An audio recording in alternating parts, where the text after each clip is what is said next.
vous êtes gourmand mais que vous voulez quand même faire attention à votre alimentation, vous êtes au bon endroit. Je vais vous montrer 3 recettes alternatives, dont 2 que j'utilise depuis plusieurs années. Donc biscuits flocons d'avoine, Bounty, et une que je suis en train de travailler, donc Snickers glacés. Tout ça sans sucre, sans beurre. C'est parti, je vous montre les recettes, les apports caloriques et bien sûr la partie dégustation. Et on commence par les Bounty. Vous allez voir qu'avec seulement 4 ingrédients, on peut obtenir un encas protéiné, healthy, mais gourmand. Et c'est super simple à faire. Vous avez juste à mélanger votre fromage blanc avec un peu de miel. Pour la quantité de noix de coco râpée, je vous mets tout en description. Mais pareil, vous pouvez l'adapter parce que si vous préférez un aspect un peu plus sec, vous pouvez en mettre plus. Si vous préférez un aspect crémeux, vous en mettez moins. Moi, je trouve qu'avec la dose que je vous mets en description, c'est à la fois crémeux mais pas trop. Vous avez juste à mélanger pour que ce soit bien homogène. Une fois que j'ai bien mélangé, je vais prendre un plateau avec du papier cuisson. Je prends l'équivalent à chaque fois d'une bonne cuillère à soupe. Et j'essaie de former mes Bounty le plus joliment possible. Après, si c'est pas très beau, surtout la première fois, c'est pas un drame du moment que vous avez une forme à peu près similaire. C'est assez simple à faire, il n'y a même pas besoin de moule. Nos Bounty sont formés, ça part au congélateur pour environ 1 à 2 heures, enfin le temps que ce soit bien dur. Là, mes Bounty ont bien refroidi, je vais les enrober de chocolat, donc ça va être super simple. Donc j'ai mon chocolat noir fondu avec un peu d'huile et je vais venir tout simplement les enrober. Hop, j'essaie de ne pas faire une couche trop épaisse et je vais les poser sur mon papier cuisson. Pour les Bounty, une fois que c'est enrobé, vous avez juste à les placer au congélateur. Et ce que je fais, c'est qu'à chaque fois que je vais en manger, je les sors la veille et je les mets au frigo et c'est super bon. On va manger le Bounty.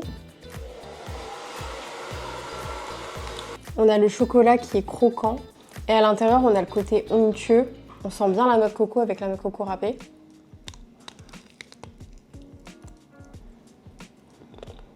En plus, c'est bien frais pour l'été, c'est parfait. Et le deuxième snack, c'est un Snickers glacé. C'est pour ça qu'il y a un peu plus d'ingrédients, ça demande un peu plus de préparation, mais c'est ultra gourmand, vous allez voir, ça vaut le coup. Pour ce snack-là, je vais commencer par faire fondre le chocolat noir. Moi, je prends celui-là de chez Lidl. Pour les encas, ça fait l'affaire, c'est un bon rapport qualité-prix. Donc, je vais faire fondre ça au bain-marie. Pour cette recette, j'utilise un moule en silicone, donc en forme de barre. Là, mon chocolat a bien fondu et je vais verser une première couche très fine de chocolat noir. J'ai bien rempli mon moule de chocolat noir, ça part au congélateur juste le temps que ça durcisse et on enchaîne avec le reste de la préparation. Pendant que le chocolat durcit, on va préparer la crème à base de cacahuètes. Donc là, j'ai du lait de coco, mes cacahuètes qui ont légèrement ramolli, le beurre de cacahuètes et le miel et on va venir mixer tout ça au blender. C'est parti.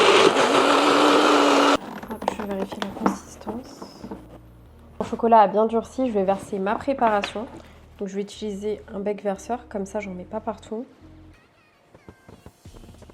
J'en mets pas à ras-bord parce qu'après il y aura encore des cacahuètes et du coulis. Ça part une deuxième fois au congélateur juste histoire que ça durcisse légèrement et on va parsemer des cacahuètes et du miel. La préparation de mes Snickers a légèrement durci donc là c'est parfait, on va pouvoir continuer la recette. Donc ce que je vais faire c'est que je vais rajouter un filet de miel léger. La dernière fois j'avais mis un espèce de caramel de dattes, en fait j'avais juste mixé des dattes. Là je me suis dit que j'allais utiliser le miel. À la texture et à la couleur on dirait limite du caramel mais c'est bien du miel, c'est un miel de montagne. Je vais juste déposer un léger filet. Une fois que j'ai déposé mon filet de miel, je vais mettre des cacahuètes concassées pour avoir le côté crunchy, comme dans les vrais bars Snickers. Et là, j'ai plus qu'à verser du chocolat par-dessus. Le chocolat tout à l'heure qu'on a utilisé pour le fond, ce que je vais faire, c'est que je vais rajouter un tout petit peu d'huile d'olive pour que le chocolat soit un peu moins dur au-dessus. J'ai laissé volontairement du chocolat brut pour le dessous parce que je voulais que ce soit bien dur. Là, je vais rajouter un tout petit peu d'huile d'olive. Vous pouvez bien sûr utiliser de l'huile de coco, c'est juste que moi, j'en ai pas, donc j'utilise de l'huile d'olive. Un petit peu de fleur de sel. Je vais verser un filet de chocolat pour recouvrir mes Snickers. Pour les Snickers, une fois que ça a bien durci, vous les démoulez et ce que je fais c'est pareil, c'est que je les garde au congélateur et chaque fois que je vais les manger, je vais les sortir.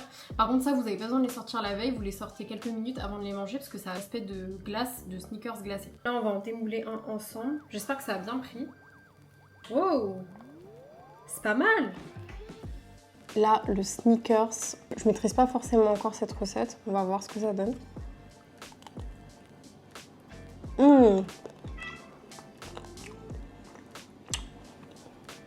pas si vous voyez. On a le chocolat, la crème, le coulis, cacahuètes. Encore une autre couche de chocolat. C'est super bon, c'est frais. C'est vraiment pas mal pour l'été, ça aussi. Après, on sent plus, comme il y a du lait de coco, on sent beaucoup le lait de coco. Il faudrait que je retravaille la recette pour qu'on sente plus la cacahuète. Mais en tout cas, c'est réussi. Troisième et dernier encas de cette vidéo, c'est vraiment l'encas le plus rapide à faire. Donc là, je vais juste mélanger tous mes ingrédients. Donc j'ai mes flocons d'avoine. Je vais mélanger ça avec un œuf battu. Là, j'ai un mélange huile d'olive, miel, une pincée de sel. Je vais juste rajouter une cuillère à soupe de farine pour avoir un côté un peu plus croustillant. Et c'est déjà prêt, j'ai plus qu'à former mes biscuits à l'aide d'une cuillère. J'ai pris une plaque et du papier cuisson et je vais venir former mes biscuits. Donc je fais des biscuits assez plats, comme ça ils sont bien croustillants. Si vous voulez plus de biscuits, bien sûr, vous avez juste à doubler la recette, hein, c'est rien de compliqué.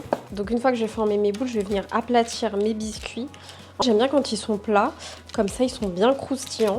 Là, ils sont pas exactement de la même taille, mais bon, c'est pas bien grave. C'est une fabrication artisanale de toute façon.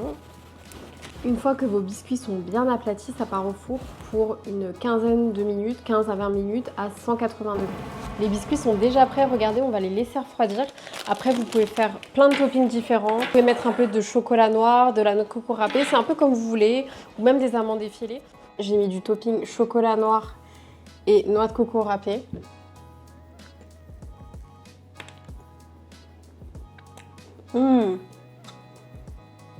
C'est bien croustillant. Super bon. Ce qui est bien avec ces encas de maison, c'est qu'on a vraiment un sentiment de satiété.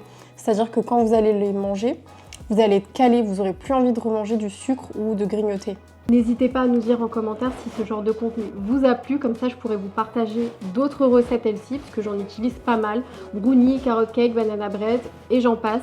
Et surtout, n'oubliez pas de liker, de vous abonner et à bientôt.